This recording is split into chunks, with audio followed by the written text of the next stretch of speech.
Hey, welcome. Today we're here with ChrisSteely on harnesstheweb.net. And Chris is a business consultant, and he's been around for a long time. He wants to share a bunch of things with us today.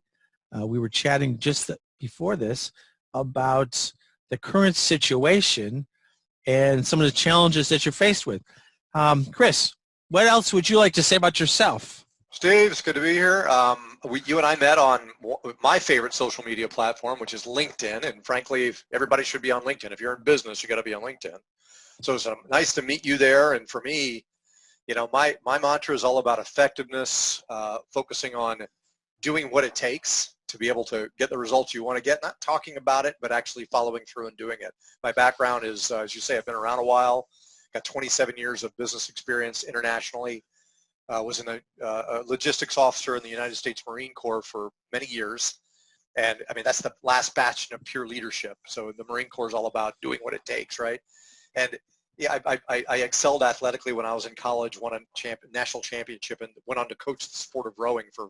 Yeah, you were a rower, right? Rower, yeah. So which is the ultimate team sport, they say. So and so it's those components that come together that allow me to be able to work with companies and their leaders to optimize productivity. And then I know we were talking about the times that we're in right now with this whole pandemic and the social isolation. And so maybe we could gear the conversation around what are we doing now to be able to make sure that we're as optimal as we can be in these unique times. Sound good? Yeah, it sounds great.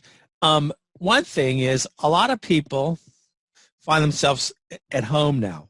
They're working from home, and they're either they're challenged themselves. How do they stay productive?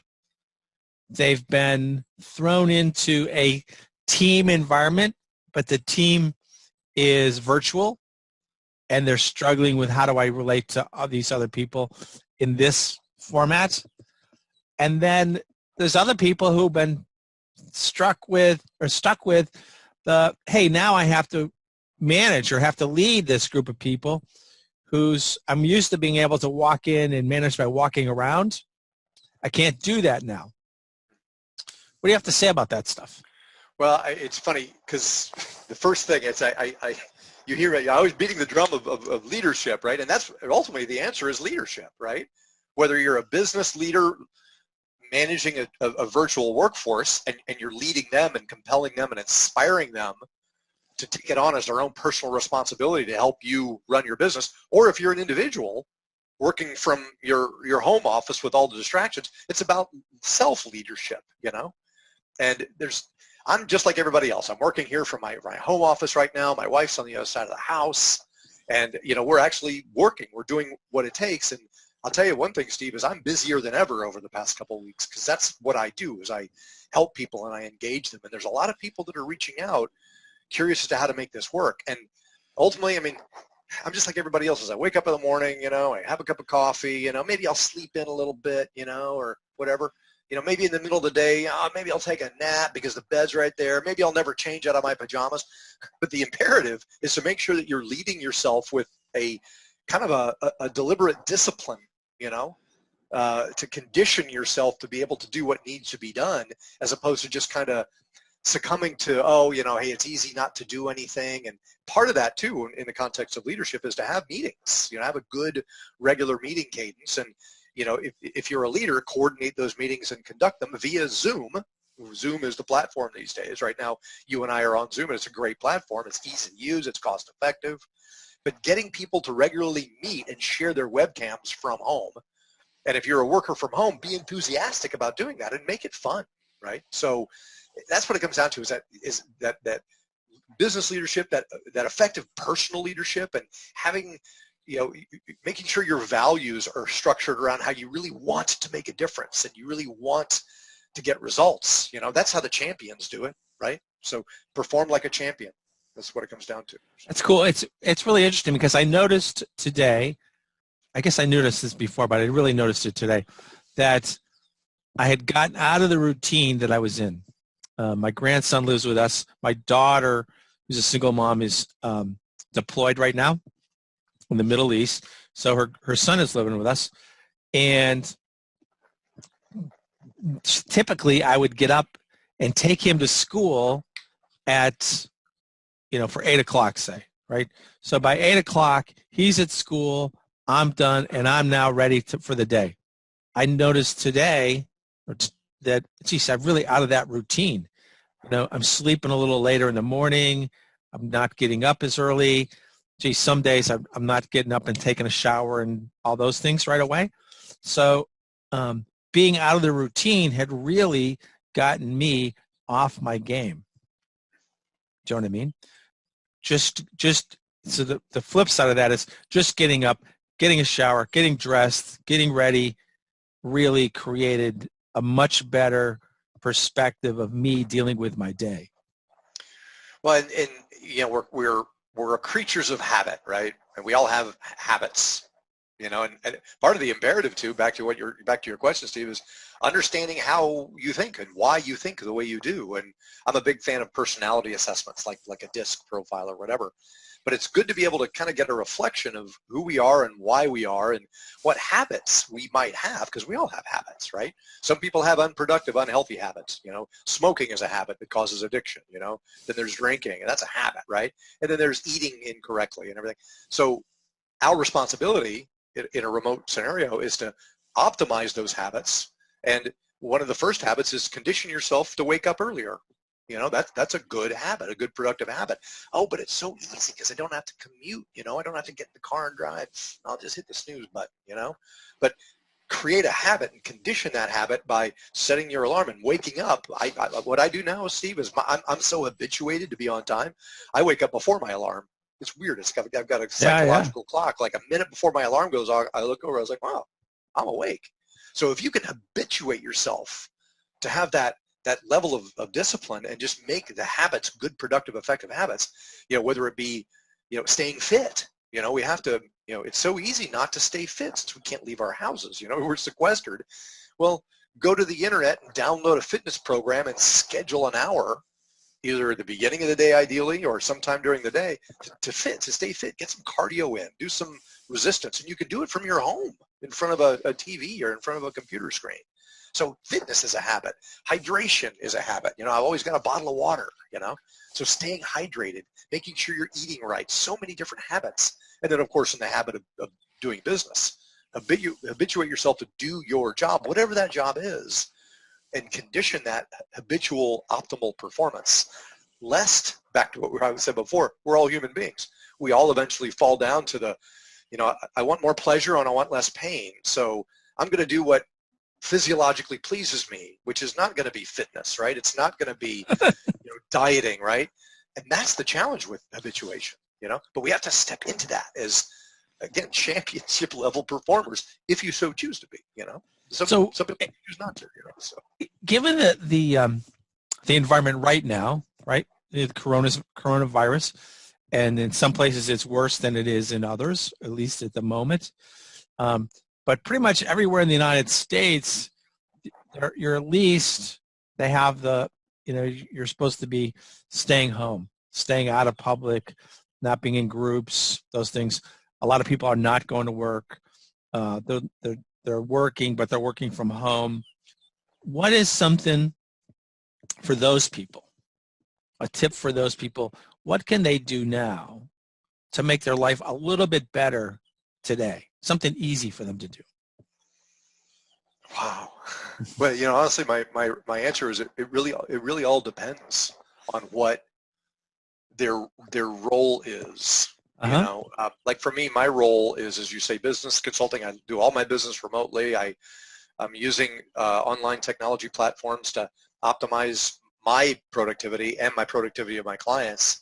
So I'm doing that. So for me, I've been conditioned to be able to do things remotely and from a home office or from an office or from a client or whatever. So I think that, for me, it's easy to say that, remote connectivity and, social isolation can work. But if you're not used to that, I think part of it is, it's almost metaphysical. It's really accepting the reality that we're in, controlling what you can control, and letting go of what you can't control.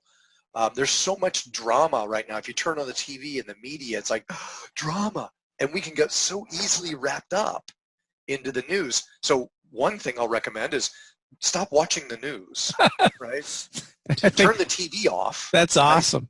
Right? Yeah. But at the same time, you still got to get your news. We still got to, I use online portals to be able to track the virus, and I read articles that are oriented toward what I'm about. But if you can get sucked into the TV, just keep the TV off, unless, of course, you're using it for fitness or whatever.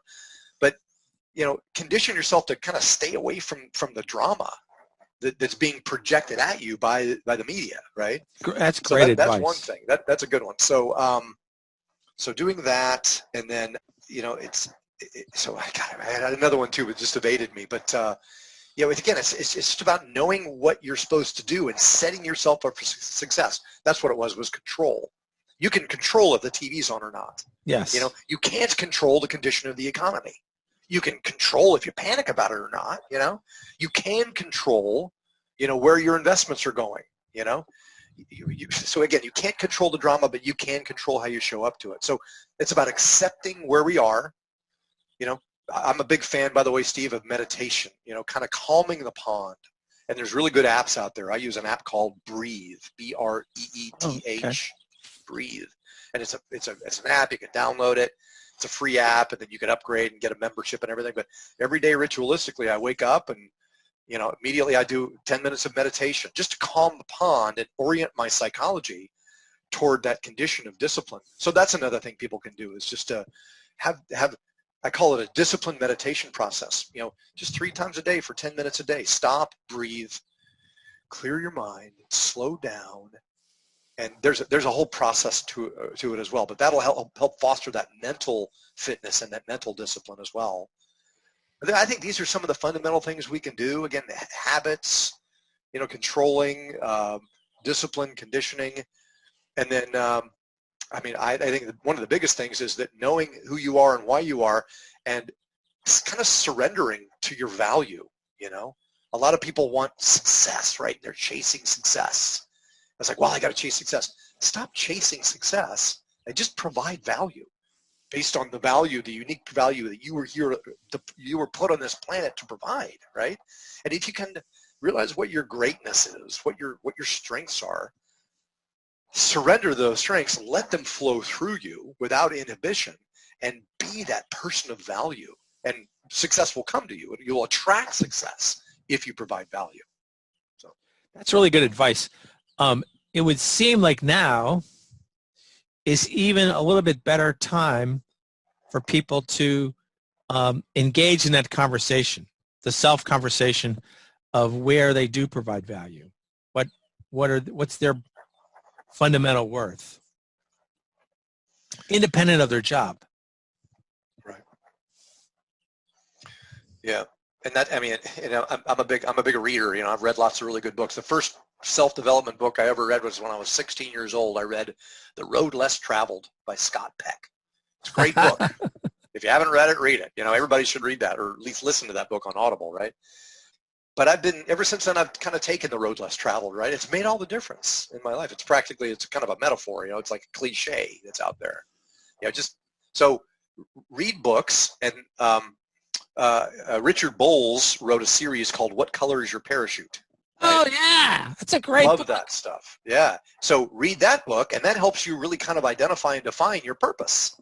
What you were put on this planet to do, and then you can align your vocation and your work with that purpose. And then it's not work anymore, it's joy, right? Yeah, I read that book when I was in college, which was not yesterday. It was a long time ago. And I'm amazed that it's still out there. Matter of fact, I gave it to... It keeps updating, by the way. It keeps having new versions of it. So yeah, I gave it to someone who worked for me a couple of years ago. And what was interesting, I gave it to her and asked her to review that, just to look through it and see how it might help her. And she gave it back to me a couple months later and hadn't touched it. So how do you deal with the fact that some people are resistant to helping themselves?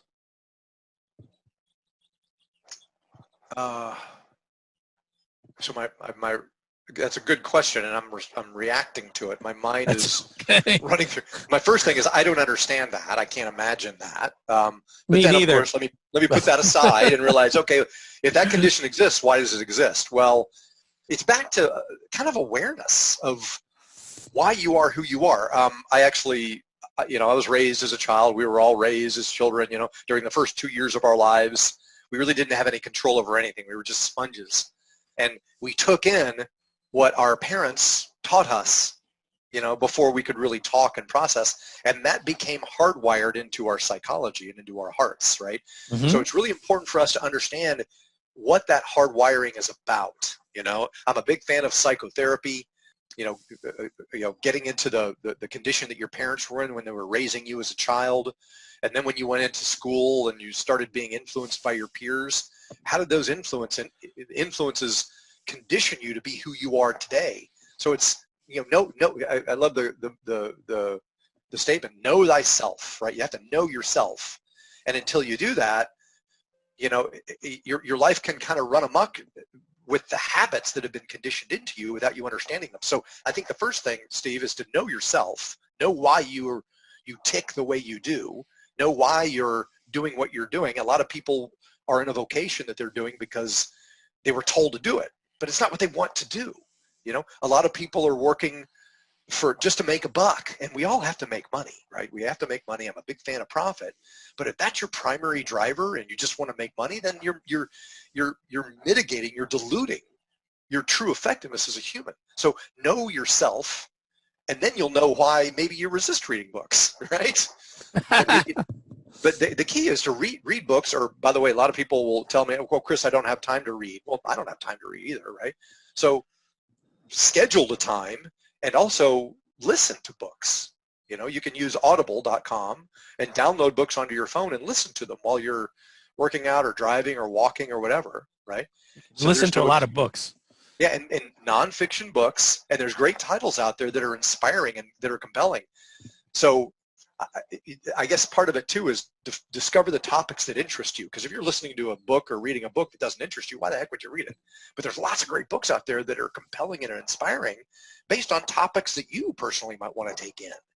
So anyway, just different angles on it, but just commit to being a reader. Leaders are readers, right? So setting that example of reading or listening or whatever, and it's amazing how the secrets to success for life and business are hidden in books. You just got to unpack them, So just say, hey, we had a glitch and we're back, but hey, hopefully it was seamless or something like that. So I don't know if you noticed, but we actually had a glitch in a recording. My computer died, and so we are actually picking this up the next day, right? And you can see that Chris is moved. He's now in Egypt today, even though he's supposed to be at home confined, but he's now in Egypt. He doesn't follow the rules that much. And I'm still here. And if you had been here a couple of minutes ago, you would have seen my 8-year-old behind me doing work. But so yesterday we were talking about books, really, and the role they play and the stuff they contain. And I was about to ask you if you knew Jim Rohn. Yeah, actually, I didn't know him personally, but he was my mentor growing up, and he also mentored Tony Robbins, who was also a mentor of mine. Yeah. But so love Jim Rohn and his stuff. So again, great recommendation, Steve. Jim Rohn, he's a business philosopher. That's what he called himself before he passed a couple of years ago. Yeah. But business philosopher, so applying philosophy to business, right? Yeah, I had a pleasure of meeting Jim Rohn several times. Nice. And but one of the things he talked about was there's a book you can get. It's How to Read This Book. And it literally walks you through like, hey, if you're going to read a lot of books, here's what to do. It's not like read them cover to cover. It's you need to do this, you need to do that, you need to do the next thing.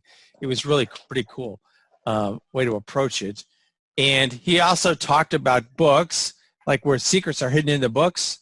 And I always remember this one, is that there's a difference. You can tell the difference with someone's success because some people bought books and other people bought a dozen donuts. And both are okay to buy, but one leads to a different outcome than the other. So, and that's my Jim Rohn quote for the day. Gotta love it. Good quote. So tell me, what's the deal with Egypt? Well, so I actually took this picture. My wife and I were able to go there last year. So it was about 6 months ago in June 2019, and we toured it for 2 weeks. Went down into the Great Pyramids. We were able to see the Sphinx. Obviously, went to the Giza Plateau. Did a river cruise up the Nile and saw all the sites. We actually had a tour guide. We found a real life Dr. Indiana Jones.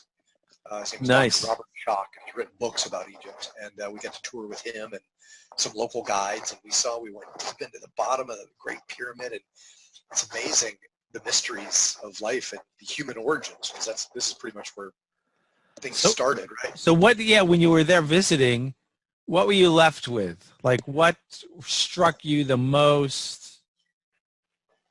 You know, the biggest thing was, frankly, we went there, we planned the trip a year in advance. We went there expecting to learn about the mysteries and how the mysteries would be solved, right, with all the hieroglyphics and everything. And honestly, Steve, coming back, it's even more mysterious now. So the biggest takeaway was it's just a big mystery as to how we are on this planet, why we're here, and you know, there's some things that are just impossible to explain. And you know, they try to interpret all the hieroglyphics throughout all these sites and temples that we've seen, but nobody can interpret it, so we really don't know. So the mystery's just gotten bigger, you know. So I've been studying it even more now and delving into the mysteries of, again, human origins and all the wonderful things that we just don't know that we don't know, you know, which is the essence of life, right? Exploring that stuff. So, Yeah, it's really cool. I think all those things are pretty fascinating, and I just read someplace or heard somewhere that they now believe that the pyramids are actually way older than they originally thought. Yeah, matter of fact, looking at the Sphinx here, Dr. Schock wrote a book about it, in that it's actually all this stuff was built on the Giza Plateau like 10,000 years before we thought it was built, which just boggles the mind, and they can actually prove it now. So all the stuff we read in history books is not valid anymore. And they found another place called Göbekli Tepe, which biblically is where the place where in the Bible it said where the Garden of Eden is, between the Euphrates and the Nile River on the map. A place called Göbekli Tepe, and it goes back further than anybody's dated anything. And they're discovering stuff there now. They just discovered it recently. It's amazing. It's really turning everything that we thought we knew about human origins on its end. And again, the mystery is even more profound because we didn't have the technology back then to do what needed to be done. So, well, where did the technology come from? We don't know.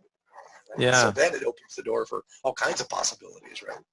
One of the things that strikes me, like when I try to picture when this stuff happened, right? We think, we're probably guilty of this the most in the United States, because we think back into our past. Our past is 400 years old, right? And, you know, 400 is like a blip on this. Well, that's one of the best things that we can do in our lives for ourselves and for our families and for our kids is to tour, is to travel. I mean, not today because we're all in social isolation mode with this whole pandemic thing going on, but it's so easy to fly across the world and experience other cultures and go to Europe and see things that are so incredibly historic. We actually got to see the Notre Dame Cathedral in Paris, and then 3 months later it burned down. Okay, yeah. So you're like, wow, but we got to see that, and the history of that was amazing. They've dated the foundation back so far that they can't date it any further. It's just so ancient, right? But you're right. But here in the Americas, we're new basically compared to what they're experiencing in other parts of the world. You know. That's a whole conversation in itself. So tell me, with your business, what are you looking for? What would you like to find? What's the biggest who are the people you can make the biggest difference for? And what is that difference? So I work with business owners and business leaders to accelerate results in their business, typically on the business development side, but we can also do operational optimization too. So my forte after doing this for a couple decades is getting people to innovate the way they think, bringing in some different thought processes, challenging them to see things that they aren't seeing, and then developing strategies that work, not generic strategies, but strategies and a strategic plan that actually is going to work for them. And then the key at that point is we can have plans all day long, but it's all about effective execution. Not talking about it, but doing it. And then, of course, tracking results and making sure that we're actually getting results and, ROI, and that we're investing in the right things and getting a return off those investments. So that's what I do. So what are some of the biggest obstacles you find in working with people? What are the biggest obstacles they face in being effective? It's funny. I love your question, Steve, because this is totally unscripted. I have no idea what you're going to ask me. So the first thing... I don't know either, so... Well, the first thing that came into my mind when you're asking that, and I'll just say it, human nature, right? Yeah. Like we're all human beings, right? We all want more pleasure. We want less pain, right? So it's almost like our inherent human nature of just being more comfortable, and staying in bed a little bit longer or having a beer and watching TV and eating potato chips or whatever. We all want that instinctively. So our biggest challenge is to kind of get out of our own way and want to be performers and perform like champions. I keep using that word championship, championship level performance. But that's the big thing, is that people are so, it's almost like my experience is that people are stuck into a status quo, kind of like a paradigm of existence that they think is good, and it probably is good. I mean, I've got a pretty good status quo right now. I've got a good thing. I got shelter. I got a family who loves me. So it's a good thing. And the key to business success is one of the things I teach is perpetual dissatisfaction. Always raising the bar and going for more. Yeah. But some of the time we'll want to rest on our laurels and enjoy the fruits of our labor. And profit, I've experienced, can actually hide flaws in business. But if we're making profit, then maybe we don't have to focus on the culture, and maybe we don't have to focus on how dysfunctional things are, because it doesn't matter, because we're making profit.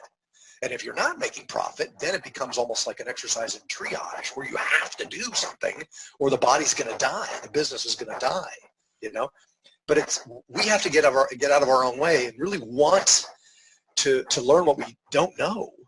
And that, again, that's another thing that I do, is I've been around the block, I've done a lot of stuff, done a lot of leadership, a lot of business. And I like to give people perspectives on what they don't know based on my experience, and then kind of help them through the process, through planning and execution, to be able to get those results. I think that's one answer, Steve. There's other ways we can go with that, but that's the first thing that came to mind. Yeah, that's cool. Yeah, it's one of those things, blind spots are something that will bite you in the butt. Things that you don't see that other people can see. Yeah. So we all have them, and also, since we're talking about this, we all also have our shadows, as we consider, things in life. We look at, the shadows that are in our lives. If you notice, I've got a shadow. Notice my shadow back here, right? It's there. It's with us all the time, right? Yeah. So it's our responsibility to confront those unknowns and be oriented toward the things that we don't want to look at, or the things we don't normally see. Yeah. So, and by the way, the stronger the light, the darker the shadow. So again, the metaphor. And that's another thing we get to do as human beings, is discover our unknowns, and I talk about, I actually wrote a book a few years ago. We talk about exhuming the catacombs, basically going into the catacombs of the essence of who you are as a human being, and understanding that. And then, and only then, can we really know ourselves and advance into our possibilities, and know where our comfort zones are, and push past those limits to be successful. Yeah. It's funny. I just watched the movie, Two Popes. I don't know if you saw that or not. I haven't seen it. So, but there's a section in the middle of the movie where these two men who are both popes and alive, actually looked back and with the other person confronted the things in their past that they didn't want to confront. Things that they had made as what they considered big mistakes that were, as being unsaid, that were actually kind of holding them back. there was freedom that the point is they got freedom in expressing it to the other person. That's great. Which, by the way, I know we talked about it earlier. It's that, I'm a big fan of psychotherapy, right? So, therapy is a good thing. A lot of people see it as, oh, I'm not messed up, so why should I get therapy? It's like, well, maybe just getting that objectivity on yourself is a good thing. And being able to see yourself the way other people see you could be a good thing, So I'm a big fan of that. And, just do that. It's kind of our responsibility as human beings to understand ourselves. And if we don't, life is not going to be as full and as fruitful as it could be.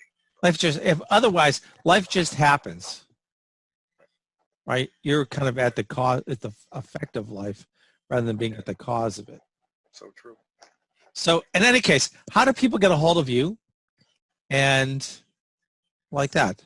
So I've got a website. The name of my business is GPS Business Group, and that's a website at gpsbusinessgroup.com. Okay. So GPS, like a global positioning system, providing direction. Again, gpsbusinessgroup.com is our website. You can see we provide coaching, consulting, facilitation services to companies that understand the value of exploring and optimizing the performance of their teams. And I mean, I've got, ChrisSteely at gpsbusinessgroup.com is my email address. So first initial, last name, ChrisSteely. Okay. At GPS. So if anybody wants to send me an email, that'd be great. But also, I kind of have an offering to everybody. If you go to that website, okay, on the upper right-hand corner of the website is a link where you can actually download a chapter from that book I mentioned before. The book's called GPS for Success. And it was an anthology with Stephen Covey, John Gray, and Les Brown, and some other authors. And I had chapter 4. So if you go to that webpage, you can download chapter 4, which is called Inspiring Your Possibilities. And it's a pretty good piece, I think. So you can download that for free. I'm not selling it. It's just there on the website. Cool. There you go. Thanks.